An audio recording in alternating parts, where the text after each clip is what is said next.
Hey, this is Yazuki Wolf, and welcome to another episode of BenkyouKai. And this is actually going to be the last episode in our series of study sessions talking about Hiragana. We'll probably go on to either talk briefly about Katakana or maybe go into some of the kind of linguistic tricks I learned for pronunciation, or maybe just jump right into grammar. I don't know, let me know what you guys think. But for now, let's just get the last of the Hiragana taken care of. So last time, we went over ra, ri, ru, re, and ro. So this time we're moving over to the last column. Actually, the last, maybe you could say two columns. Well, first off, we'll start with the W column. So now there's actually a couple here that really are not used. You never see a lot of these. They're kind of like they were in ancient Japanese but aren't really being used anymore. So for example, here we have, and as always, the right side is Katakana. So if you would like to study that on your own, go ahead and screenshot this and you could look over that, but we're focusing primarily now on the Hiragana side, the left side of this. And actually, let me go ahead and just, I don't know why I didn't do this for my other videos, but I could just make this a little bit smaller. There we go. Alright, so we're focusing primarily on the Hiragana of this. So first we have wa, and first thing you'll notice is that there is nothing in the u sound, and this goes back to what I was talking about with y's.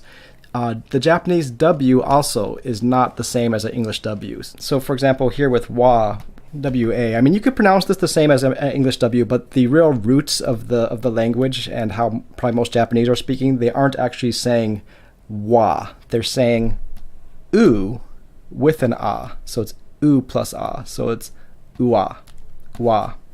So I don't know if you can hear the difference. It's kind of subtle, but wa and ua, wa, ua. It's probably not a big deal if you just pronounce it as wa, but just so you know the kind of linguistic roots, the w is really just a u sound. It's a u plus whatever the next thing is. So you have u, a would be ua, u, e is we, and so ui, that can exist linguistically, but the truth is that we really don't use this in Japan anymore. I think this is kind of like out of production, as it were. I don't know, it's just not something that's being used. And now down here with the u, now the reason why this never existed is because this is essentially a u plus another u. Like you can't, it's not the same as an English saying woo. It's not like woo, it'd be oo. So there's no difference here than just a regular oo. So there's no reason for this to exist. So that never ever existed. Well, at least as far as I know. If there's someone who knows like Japanese history, maybe there was a point where there was something, go ahead and let me know in the comments. But as far as I know, this never existed here. And now once again here, this is another kind of obscure kana that we really don't use in modern Japanese. It's probably it's out of production, no longer being used, but linguistically is possible. U plus e, ue, yeah, sure. Same thing as as with the y before. Linguistically possible, but just not in use. And last we have u and o makes wo, uo. So that's wo. And now the thing about this is, now correct me if I am wrong, but I don't think there's any word in modern Japanese that uses this. I could be wrong. I just can't think of anything off the top of my head. And the only case where I see it being used is actually not even pronounced with this ua sound. It's actually, or uo sound. The only place I know where it's used is as a particle. All right, and before we move on to writing, the last one that I just want to add to this list. You see here at the very top, we have n.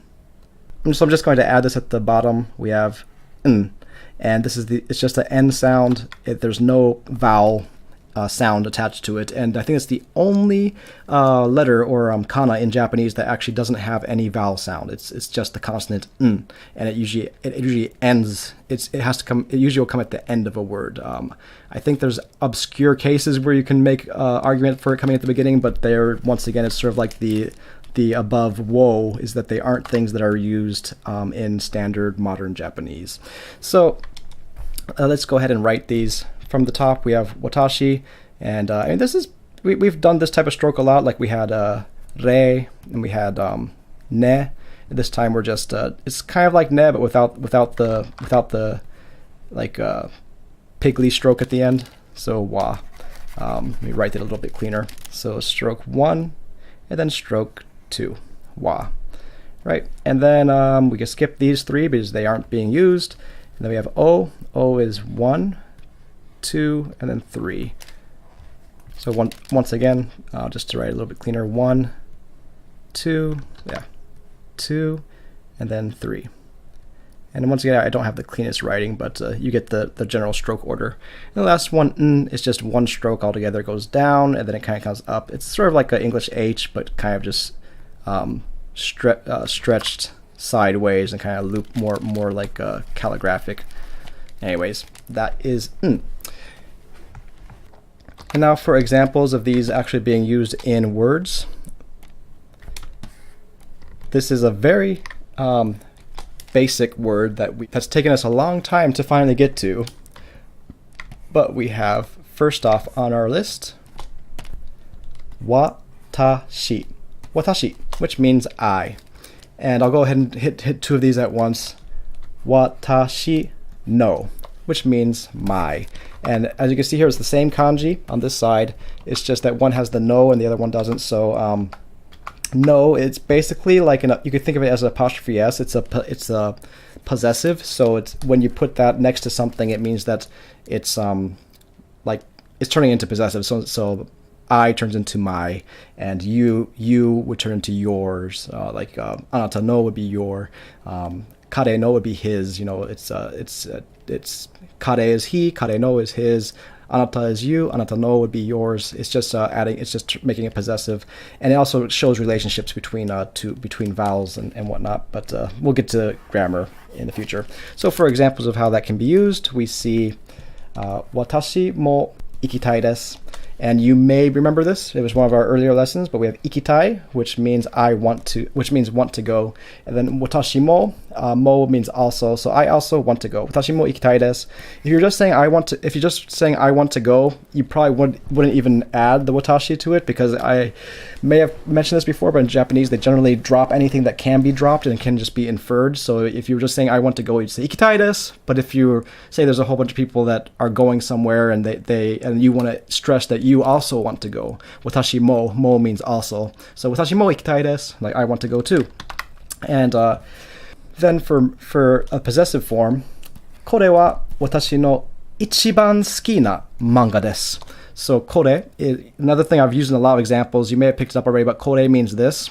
Kore wa watashi no my ichiban suki na. Ichiban is number one, so number one ski, or the number one like, the thing I like the most. Ichiban suki na manga desu. Manga is manga. So this is my favorite manga. This is my most liked manga, the manga I like the most.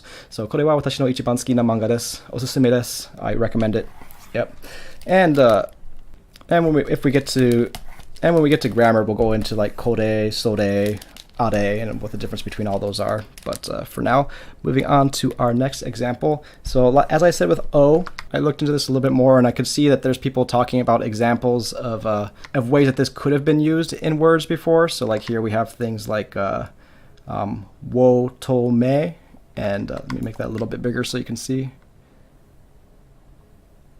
Hopefully that's big enough. Woo, too big. Too big. Go back. Back, I say. All right, there you go. So you do have some examples here of things like wo to me, or wo toko, or wonna. But the thing is, and if you've studied any Japanese and learned some words, you probably are realizing this already, but this is not how these words are said nowadays, or how they're even written. Like this would be onna. Wo has been changed to o. So in modern Japanese, you're not going to see them like this. It's going to be onna, it's going to be otoko, it's going to be otome. It's not going to be wotome, wonna, or wotoko. You're not going to encounter that in modern standard Japanese. So I'm not going to give you any of those examples. So just suffice it to say that there is sort of a historical context in which words were made with the kana for wo. But as far as I can tell, and you guys can correct me if I'm wrong, I don't see it really being used in modern Japanese to any real extent. So the only example that I have here, which actually is an extremely important example, something that you really need to know, it's just that it's focusing more on grammar than actually being a word. It's the O as an object marker. You'll notice that I pronounce this as O, not as wo. And it's similar to, I mentioned in a couple videos back that the subject marker or particle wa is written as ha, but it's pronounced wa. And in this same case, the object marker, o, is written with the kanji for wo, but is pronounced o, and that was just something that was decided during the Meiji Restoration to kind of like mark this as a particle and not as a word. So example of how that is used is a pretty simple example, very simple grammar, which we'll probably go into in the future, but we have neko wa sakana o taberu. So neko, you may remember, is cat.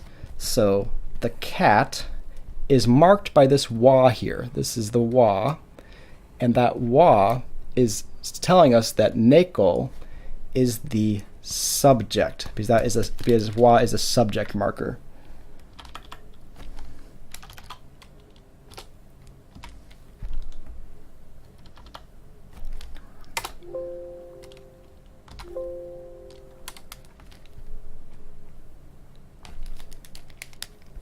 Because that is a subject marker.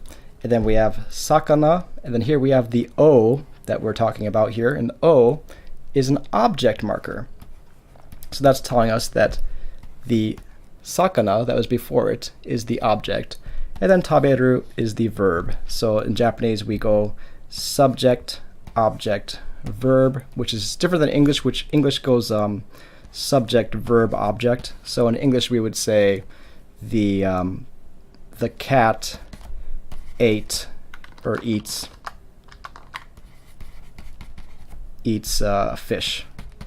Cats eat fish. There we go. Let's change it like that. Cats eat fish. But in Japanese, the order's kind of switched. So the object comes here, the verb comes at the end, subject's more or less the same. So we have cats, neko wa. So cats, and the wa is telling us that is the subject. Sakana o. So cats is the subject, and fish is the object. It's the thing that's being acted upon. And then taberu is eat, and that's the action that's taking place. So cats eat fish. And we'll get more into that when we get into our grammar lessons. But it's very simple. It's just these are the two particles that you'll see very often. And just keep in mind that this is marking a subject while o is marking an object. And that's how you kind of know how to understand what's going on in a sentence. So next up, we go to our examples. And here we have nande. And so you may remember this when I was teaching you before, like with nani, how what can be said as nani, but a lot of times it actually turns into nan. Especially when there's something else preceding it. So in this case with y, we have the same. This is the same kanji for nani, but added with de, it becomes nande. And this is the same meaning as naze that we learned before. It's just, I think it just has a little bit different nuance that you'll learn as you hear the language being spoken a lot. And so for example of this, we have Nande Nihon ga suki desu ka? Why do you like Japan? So Nihon is Japan, ski is like, desu ka is the question. So why? So yeah. So basically it's why do you like Japan? Nande Nihon ga suki desu ka? And that's something you'll probably be asked very often, so kind of get an answer for that ready for when you are asked. And since we just talked about Nihon as being Japan, I guess our next example is Nihon, and that's the kanji over there. You'll see that quite a bit, but Nihon just means Japan, and we have our there at the end. So example sentence, Nihon ni kuru no wa watashi no yume deshita. So let's start from here, like kuru no wa, kuru, it means come. So coming to Nihon, coming to Japan, was my dream. So coming to Japan was my dream. Watashi no yume deshita. And yume was one of our words before. Watashi is the word up above, so you should remember all those. And so going on to the last part, I just want, since we talked about Nihon, we have a couple more examples here. You can see here in the kanji that we're still using the same Nihon as the same kanji here, which means Japan. And this kanji here is person. And this kanji down here is for like words or like language. So you'll see that if you have Nihon plus person, it becomes Japanese, meaning specifically the people of Japan, right? And Nihon plus a language is Japanese as the language. So in English we use the same word Japanese, but in Japanese these are different. And another example, you might say Nihon no, like Japanese rice. You would say Nihon no kome, right? So it's Japanese. That's the possessive from before, right? Where with I turns into my and you turns into your. Now we have Nihon no, that means Japanese, the possessive form of Japan. So an example, final example, just to go to finish this off with, we have this is the language kanji again here, but we have and this is for like European or England. So we have eigo dekiru 日本人の友達が少ないので日本語をもっと勉強したいです。So, 英語できる日本人の友達が少ないので日本語をもっと勉強したいです。So I don't have many Japanese friends, so we'll say here we have sukunai. Sukunai means there's not many. Tomodachi, Nihonjin no tomodachi. So here you have Nihonjin, that's Japanese, and tomodachi means friend. So we don't have a lot of Japanese friends. Eigo ga dekiru. So eigo is English, and dekiru means can. So I don't have a lot of Japanese friends who can speak English. Therefore, benkyo is study. Shitai means I want to. So I want to study. Motto means more. I want to study more Nihongo. I want to study more Japanese. So I want to learn more Japanese. 英語ができる日本人の友達が少ないので、日本語をもっともっと勉強したいです。I want to study more and more Japanese. 日本語をもっともっと上手くなりたいです。I want to become better at speaking Japanese. Yeah, so that's hopefully all of our goals, and hopefully we will learn together to get better and better. This was the last episode of the Hiragana series. Let me know what you want to go on to next. I think that there's a lot of stuff in terms of grammar that I can break into. You see that I have trouble not going into the grammar even when I'm trying to teach you Hiragana. But yes, grammar, and also sort of the linguistics of how to pronounce certain words, because things are pronounced a little bit slightly differently. I may do just one video talking about linguistics of speech patterns in Japanese, and yeah, let me know what you think. Where do you want me to go with this? And if you have any questions or comments, go ahead, leave them below. Till next time, keep studying, live boldly, and be creative. Yoroshiku.